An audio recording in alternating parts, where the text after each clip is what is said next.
in this great month of transformation. So, talk to myself, I always say great month. Yeah, they are all great months. There is no lesser month. Amen. Amen. So July is a great month of transformation. Amen. Whatever asks God in it is great. Amen. Amen. Have you heard the word great man of God? There is no great man of God. There is only a man that is connected to a great God. Amen. Did you remember that the donkey that Jesus rode to Jerusalem also received honor? The donkey walked on human clothes and palm fronds. So if Jesus is in your life, you will be honored. Amen. So if the one that is riding your life is great, people will call you great. Amen. Hallelujah. Hallelujah. So look at yourself that I'm great. Because Christ is with me and He is in me. Announce to your neighbors now. Tell them, I am looking at a great man. I am great. My middle name is great. It has nothing to do with your size. It has to do with the bigness of your God. Hallelujah. Hallelujah. This is good already. By the working of the power in the Word of God, your colorful destinies, they are imagined already. Amen. And your levels are changing already. Amen. What we are waiting for and believing for is the manifestation. Yes, said the works are finished from the foundation of the world. He finished it. For Jesus was the lamb that was slain before the first man was made. That was why when Adam fell, God did not scratch his head. What am I going to do now? No! Everything was already in place. Because he's the omnipotent God.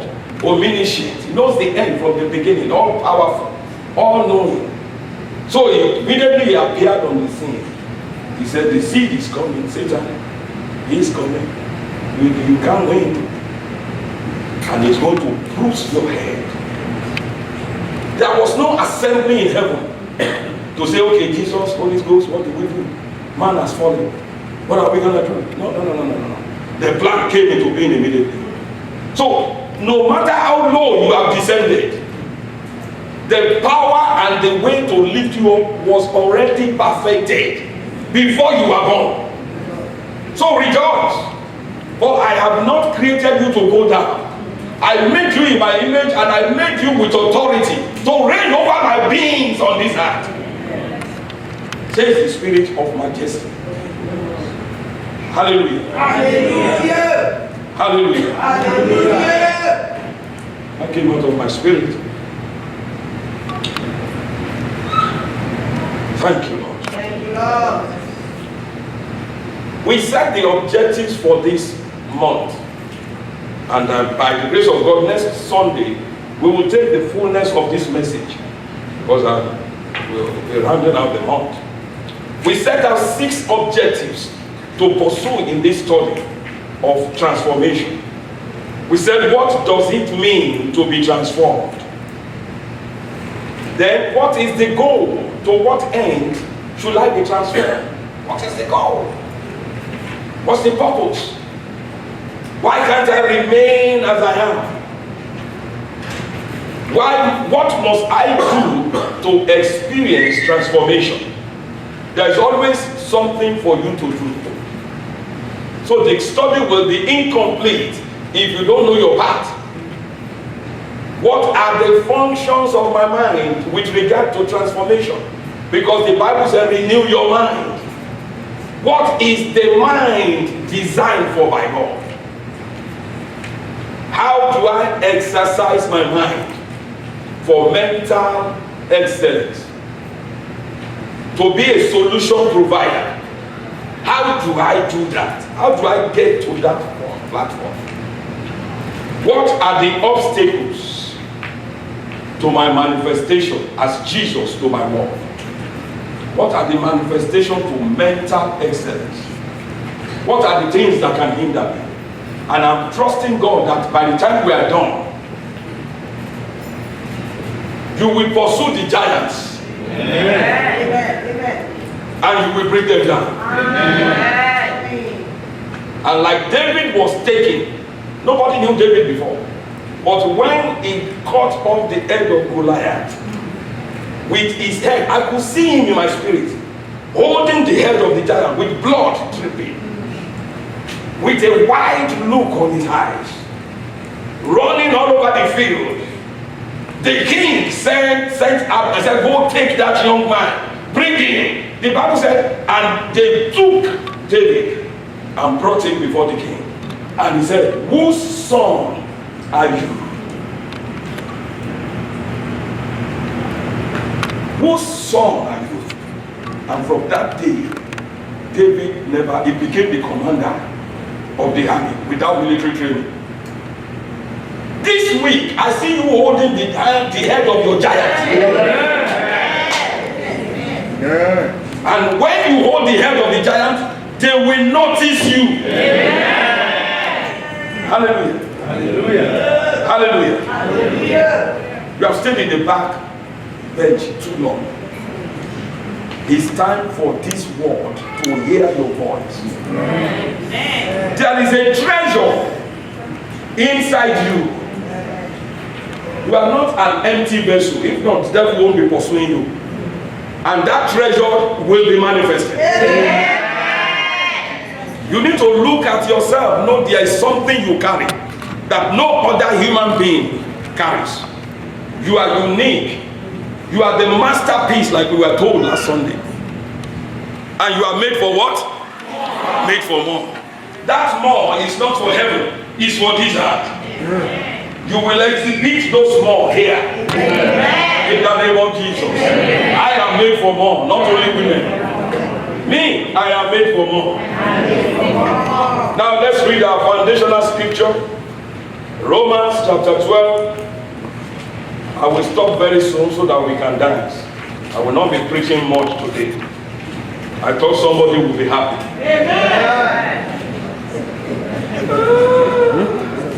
I have some strange DNAs in my body. And some of them, they don't listen to time. They don't. The government will set a clock and put here. And when the thing is ringing, it does not drop. They don't. Even yourself will tell people, don't listen to that time. And you will start thinking, amen. I am like Paul. He said finally, and he wrote a whole chapter. He said finally now my brethren. And that was when he started preaching it. I'm so glad you are not living during the time of Paul. How can you be in church 24 hours? He preached from evening to evening. Hallelujah. We will do it one day. Just come for it. Maybe one Wednesday we'll just preach on the following Wednesday.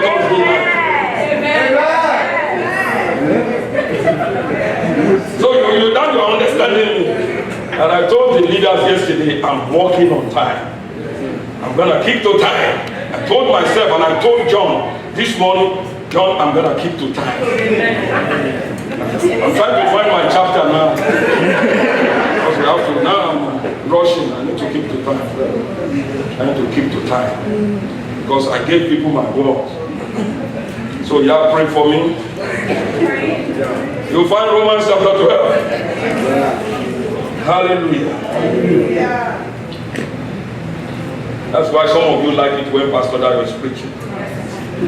We'll finish on time. But me, I will do an introduction. I appeal to you, let me read from the New King James. I beseech you, therefore, brethren, by the mercies of God, that you present your bodies. God is not going to take your body from you. You present your bodies as a living, you can underline the word living, sacrifice. Living sacrifice is different from a dead sacrifice. And that's one of the places where the problem lies. Because living sacrifices, they keep crawling off the altar. You put the sacrifice on the altar. After 2 minutes, I'm tired here, I'm going. And then you have to present the sacrifice again because you stay here. That's what he said. He said, just present yourself as a dead sacrifice. He said, a living one that's alive, that has the ability to walk away, but will force himself or herself to stay there. Hallelujah. Hallelujah. Holy, acceptable to God, which is your reasonable or rational service. And do not be conformed to this world. Do not be conformed. That's a command. To this world order, or to this world way of doing things. And the prayer this morning was along that line. Amen. Amen. So we are in a good place. How will I not be conformed? He said, but be transformed. Be transformed by the renewing of your mind, so that you renew your mind. You refuse to be conformed. So the emphasis is on you and me.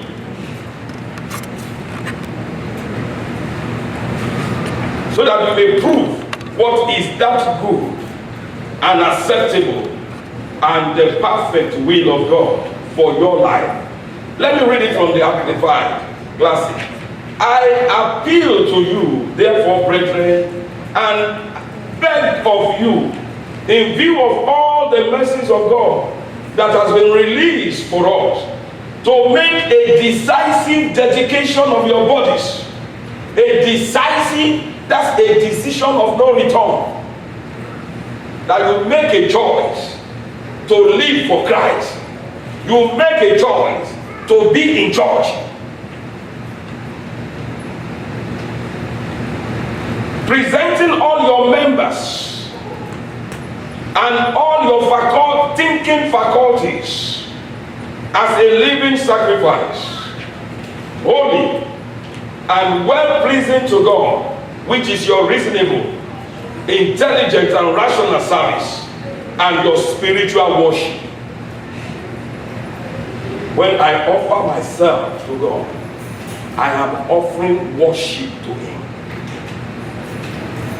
Do not be conformed to this world. Don't be fashioned after and adapted to its external superficial custom. Because in this world, everything is external. There's so much emphasis on physical appearance. So much overemphasizing how people look, overlooking what is inside them. So the quest is to look good. But is that all to man? Just look good? People can look good and still kill you. They can look good and still hate you. And that's why God said, I don't look as men look. He said, men look at the outward. I look inside. Hallelujah. Hallelujah. He said, so that what? So that you may prove. Let me go back some steps. I don't want to miss anything. Be transformed by the entire renewal of your mind. The complete and total renewal. So it's a continuous job. And none of, including myself, I'm not there yet. Entire renewal of your mind. So we must know what the mind is to do. By its new ideas and new attitude. So that you may prove for yourselves. You may not to prove for God.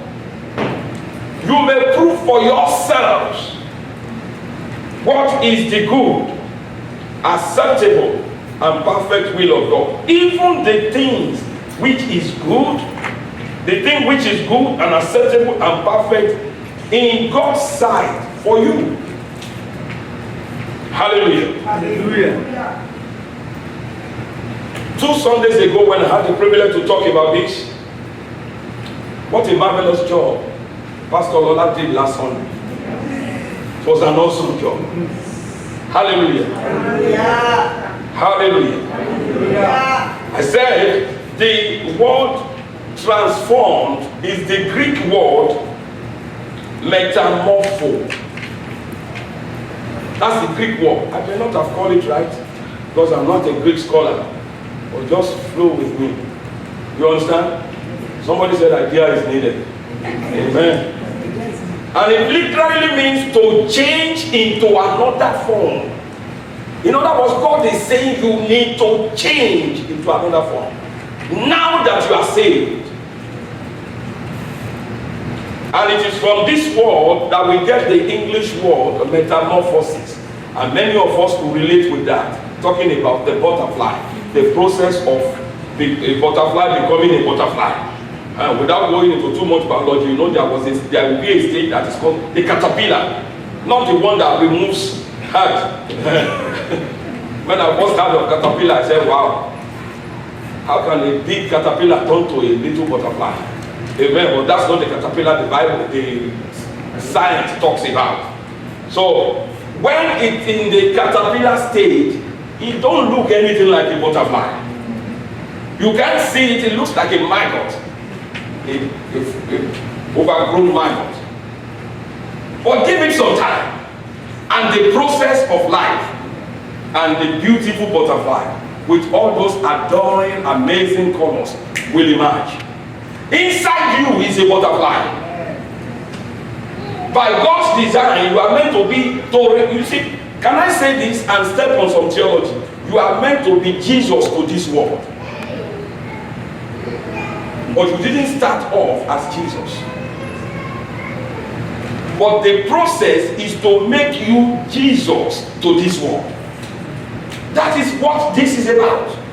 How to be like Jesus. How to live like Jesus. That is the process of transformation.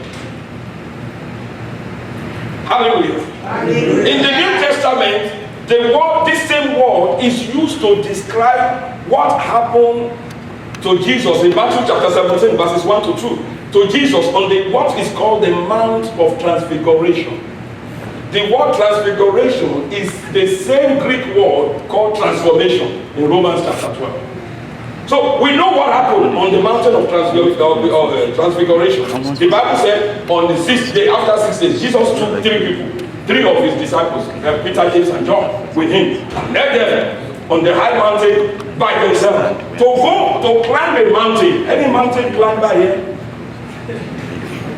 It's not an easy thing. Amen. Those that climb mountain, they know it's not easy. But Jesus led them to the top of the mountain. When I was growing up, we used to go. I was born in the White Garden Church. So every year, around August, I still remember now, we used to go to a particular location with my parents and we would walk. And I was saying, to what extent is all this? Amen. We call it Mount Tabora. Some of you may know, some of you may not. Spend considerable time there. Amen. By the time we get to the top, you are looking for food and you eat food, you are sleeping. Hallelujah. But I enjoyed it for all the time my parents were there. Amen. Jesus led them through that process, and when they got to the top of the mountain in Matthew 17, verse 2, Amplified Classic. Can you put it up there? Amplified. Let's amplify it. And his appearance underwent a change right in their presence, and his face shone clear and bright like the sun, and his clothes became white as light. Right in their presence. the glorious side of Jesus was revealed to them. Why God did it, I don't know. Maybe when I get to heaven, I will ask Jesus. And I can really ask Peter what it was like. Amen. But do you know that the Bible already predicted that in the book of Thessalonians, it said, in the twinkle of an eye, you and I, we are going to be changed into this same glory. It said, in a twinkle of an eye, we will be transformed to be like him. So, I believe this is just giving man or his disciples a snapshot. Is that what you call it? Snapshot of what you will be.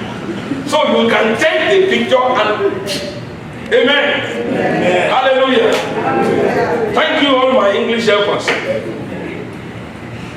This also represents, like I'm saying, the ultimate of every Christian. This is what is to happen to us as we begin to manifest as the joint heirs of Jesus Christ. Amen. Amen. So let's look at the concept. I think we can handle the concept before we go today.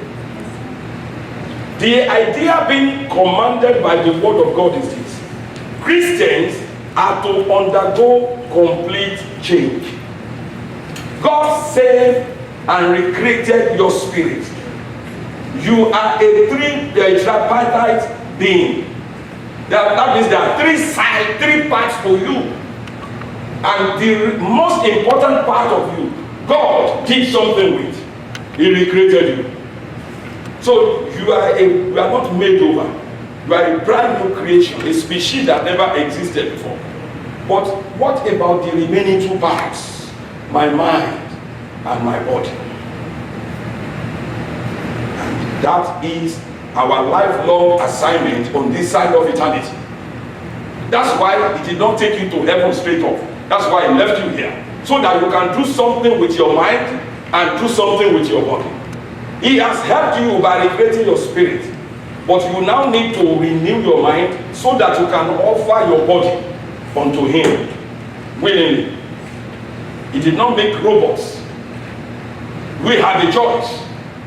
Whether you serve Jesus or you turn your back on him. Amen. Amen. This transformation, this change that must happen in our lives is going to be under the power of God. And when the power of God is working in you, it will show in your character and your conduct. Amen. Amen. In other words, we who are caterpillars are to become butterflies, so that the world can see Jesus in us and know that he's alive. That is what the race is about. Amen. Amen. This transformation is not something we do by ourselves. No human being can transform themselves. It is impossible. Just like no caterpillar can transform itself to a butterfly, there is a submission to a natural order of things for the caterpillar to become a butterfly. And for us Christians, we have to yield. We have to submit. It's not something we accomplish or achieve by our own power alone.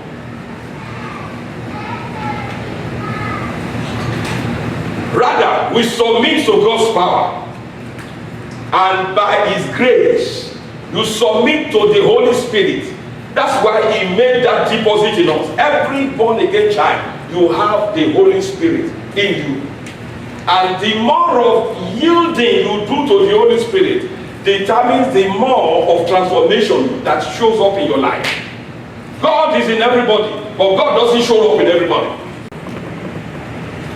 And none of us has given absolute control of our life to God. None of us. That's why you are not there yet. The only human being that gave control of his life to God Almighty was Jesus. He said, I never say anything, I never do anything unless he tells me. And the goal of God is to make us like him. He's the perfect child. So you begin to see our inadequacies. Jesus even will refuse to voice his own opinion. He said, what do you think? What do you think? Rather, he waited until the Lord spoke to him and he told them what God said. Doesn't do anything. Amen. Amen. God is helping you. Amen. God is helping me. Amen. It's good you can think for yourself. But do you know that has caused, it has delayed the breakthrough of many?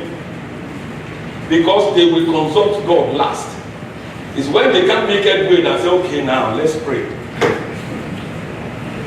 They just assume control. And the Bible is clear that it is not in man that works to direct his life.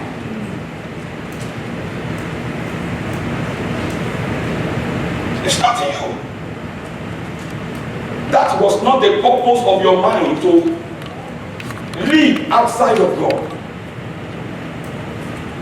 It was the same reasoning that put Adam in a terrible place. Because Satan will always appeal to your mind. What did he do with Eve? Look at the fruit. It is good to make one wise. It's beautiful to look at. Oh, the fruit has been there since they were created. They never noticed the fruit. They didn't even look at it. But when Satan pointed our attention to it, she too began to think, make me wise like God. But they're already like God. She began to think, oh, this thing is beautiful. Why would God not allow us to eat this thing? Is God sincere? What was she doing? Reasoning. And the prayer this morning said, cast down reasonings, arguments. Cast them down. Everything that exalts itself or is contrary to what God has said, cast them down. To toy with them is to derail your destiny. You begin to think. Begin to think. That's where Satan wins us, in our thinking. We need to think the word. Think what the word of God says. Let that, God said, Philippians 4:8. He said, finally, my brethren, whatever things that are what? Pure, put it up there. Whatever things that are just, whatever things that are of good report, they are lovely, they are Philippians 4:8. Yeah, he said, whatever things are noble, whatever things are true, whatever things are pure, whatever things are lovely, whatever things are of good report, if there is any virtue, if there is any praise, think on this. That means there are things you are not supposed to think of. That means you are to take your thoughts captive. Some people, they get on the bed. Oh my goodness. Do you know you can shut your body down easily? But it's so difficult to shut your mind down. Some people, they are on the bed. They are not moving. But their mind is moving all over the universe. From Canada to America to China to they are moving, boom, boom, boom, boom, boom. And they say, I can't sleep, but they are not moving. Why can't they sleep? We need to gain control of our thought life. Until you can control, choose what to think about, you cannot control your life. And God cannot really fully manifest in your life and my life. He said, be still and know. We hear God clearly if you can shut your mind down. Because God is speaking, the Holy Spirit is here. But there are so many noise going on in your mind that you can't even hear God. Everything that has been spoken to you is just coming and coming and come on. The greatest challenge I've had is how to control my thoughts, my mind. To control my mind. Because I believe this scripture that I can control what I think about. I can pick my thoughts. So that, I'm talking about me, I don't know about you. The most difficult challenge I face as a Christian is to guide my thoughts. Channel it to a particular direction. And stay there. Amen. Amen. That's why 50 people may be around me and be talking, and I pick which the voice of whom I hear. They'll be talking. You need to learn selective hearing. Selective hearing. It's not every voice that's speaking that you should. What's he saying? What's he saying? It's okay. No. There are some you tune out. They are talking to you. You may be looking at them, but you are not listening to them. So it's called selective. And somebody said, if you are more selective, you will be more useful to God. Hallelujah. We are changed into another form as we yield to the power of God. And I'm ending with 2 Corinthians chapter 5, 17 to 18. We know this scripture, but I pray God will open up another dimension of it to you. He said, therefore, if any man, anyone is in Christ, that's the starting point. He is a new creation or a new creature that has never existed before. He said, old things, old attitudes, old way of behaving, old ideas, they are what? Passed away. Behold, or look, all things, how many things? All. They have become new. This is speaking about the end product. Because in your spirit, you are perfect. In your spirit, you are perfect. But there is a problem with the mind. There is a problem with the body. If I have been drinking alcohol before I became a Christian, there is every tendency after I got born again, my body will still be craving alcohol every day. Because it has been trained that way. So, it is my responsibility to retrain my body. And I can never retrain my body without renewing my mind. Because my mind controls my body. And God said, that is your responsibility. That is my responsibility. If I've been doing a little bit before I come and preach, just to be high. Because some pastors do it nowadays. They just, and then the Holy Spirit is moving. You see, the pastor is always high. So the Holy Ghost. You see, the Bible says, don't be drunk with wine. So you can be drunk with wine. Or that or be drunk with what? So you can be drunk with the Holy Spirit too. If I've been doing that, I have to. For me to pray to God, come and take this now from me, is a wasted prayer. I am the one to stop, offer my body and my thinking faculty and make a decisive decision. I'm going to obey the word of God. Holy Spirit, I yield myself to you. And then create new habits. Hang around new friends. Not stay at Sugar Daddy and say, I'm not going to drink. Every night, one day I will take one bottle. Then I will use the other leg to touch ground. And when two legs are on the ground, the old behavior has returned.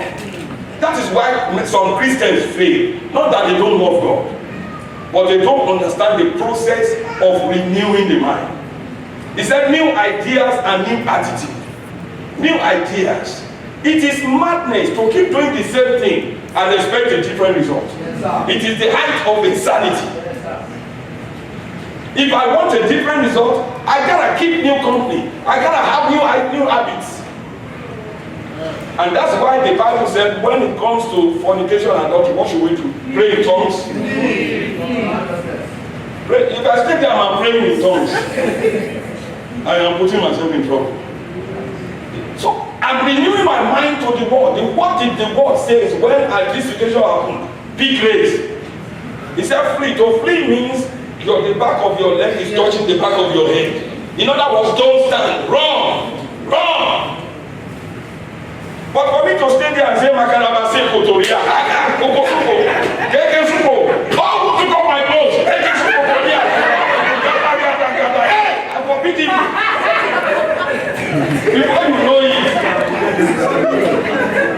Before you know it. So, to renew your mind, you gotta take the word of God. You gotta apply the word. And that's what we are talking about this morning. how to look and be a successful Christian. I want to succeed as a Christian. Am I perfect? No. Do I have things I need to deal with? Yes. So I'm also hearing the message myself. And by God, I'm going to drop those things. Somebody's praying for me. Somebody's praying for me. What is the conclusion? I'm stopping here. I told you I would stop here. We are the redeemed of the Lord.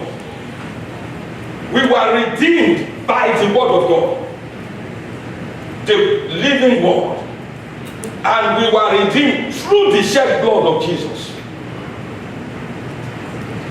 What does it mean to be redeemed? That means God's DNA is in me, is in you.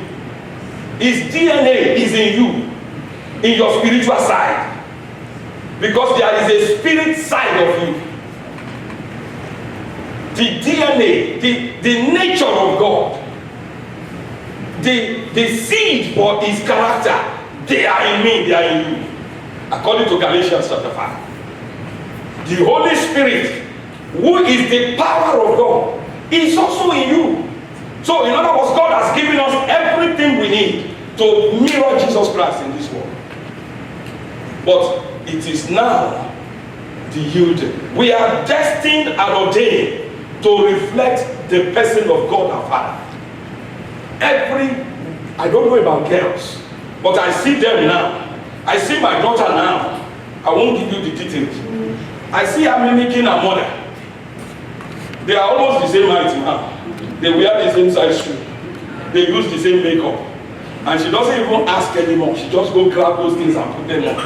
And I said, you keep taking my wife's stuff. What's happening? But she said, I'm a daughter. Every male child, when they begin to walk, they want to walk like their father. They want to act like their father. They want to talk like their father. What about us, Christians? We are supposed to walk like our father. We are supposed to think like our father and command things. That's why Ephesians 5:1 said, be imitators of God like their children. You are to mimic your father. Jesus looked at the religious leaders of his time. He said, you are mindful of the deeds of your father, the devil.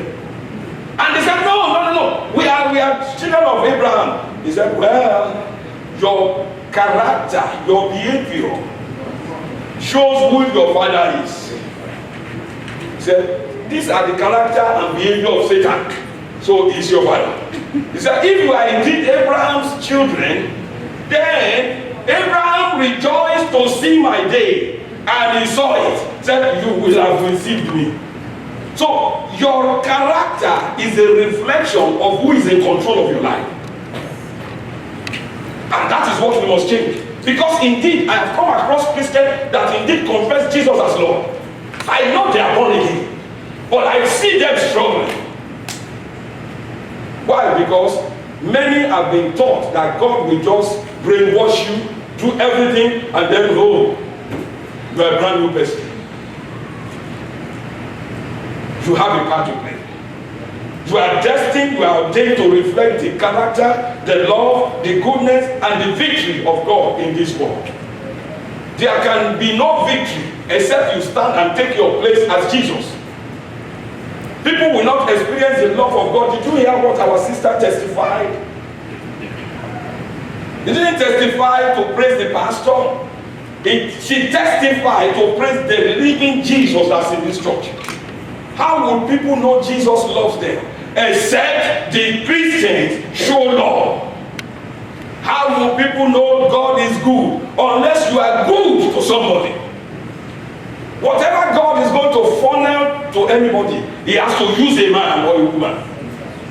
That means somebody has to yield. Most of the time you have to take from what he has blessed you with. That's not even enough. And give to somebody. For them to say, praise the Lord. Hallelujah. Hallelujah. An understanding and realization of what you have is what is available to you shall result in unstoppable transformation in your life. Amen. Please hear me. To reflect Jesus, Jesus was never sick. So, as a child of God with God's DNA, to be carrying sickness around is an affront on redemption. So I have to change my thinking. It is not godly for me to be sick. Therefore, I make a decision, no more sickness in my life. And I resist sickness with every fiber of my being. What about poverty? Insufficiency? Lack and want? When was the last time Jesus prayed, Lord, we gotta pay the tax? And God said, there is no money here. You can't pay it. Every need of Jesus was met. So every need in your life, because you have to reflect God to the world, just like Jesus, everything God needs in your life must be humiliated. Amen. The spirit of insufficiency must bow its knees to you. Amen. What is a rich Christian? You just had Sister Faith testify. A rich Christian is not one with 2 million in their account. God taught me that long time ago. It's not when you have 2 million locked away. A rich Christian, a prosperous Christian, is the one that whatever need arises in your life, there will be more than enough supply to meet it. That's the richness we have in Christ.